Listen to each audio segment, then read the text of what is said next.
मला एक सांग, तू माहेराला चालली का माझ्या आयराला चालली? काय झालं? अगं नवऱ्याचं कुली केला ना पार. गाडी आली, चल पटके. चल चल चल चल पटके. ऐक ना, ऐक, लसूण राहिले. मग काय करायचं आता? अवजान गेलं लसूण. अगं लसूण काय आता, तू गाडी घे घे पाहिलं. आपण लसूण राहिले. गाडी घे पाहिलं बसून, नंतर पाहू ते लसूण. बाळा घे काय? अहो चप्पल पडली माझी चप्पल.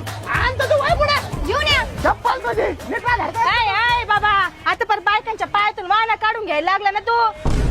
आणि इकडे ते आण ग. मग तुमचा पाय का दिला माझ्या हातात तुम्ही? मी दिला का पाय? मग पाय तर पाय हातात देतील, वरून बाडबाड करी ती. हा निघ चल.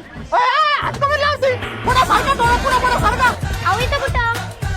अगं विंडो सीट नाही इथं. अहो टायर आहे खाली, पाय सरळ नाही करते. अगं टायर मग का तुला काय आफ्रिकेला जायचं काय? पायाला गोळे आलेत माझ्या. चल खाली उतर आता, म्हणजे थांबू नको अजिबात. तुला पुढे जागा पाटा नाही भाई. अरे मला इथं बाप पण गाडी ठेवायला नाही. थोडं जागा धरली नाही. अहो इथं नको. काय? अहो जाताना सर ह्या साईडने असतो, चटके बसतात मला. चटके नाही तुला आहे ना, माझे ना फटके कमी पडले त्याच्यामध्ये हे चाळे चालले. अरे माणूस काय काय करून जागा धरून राहिलं.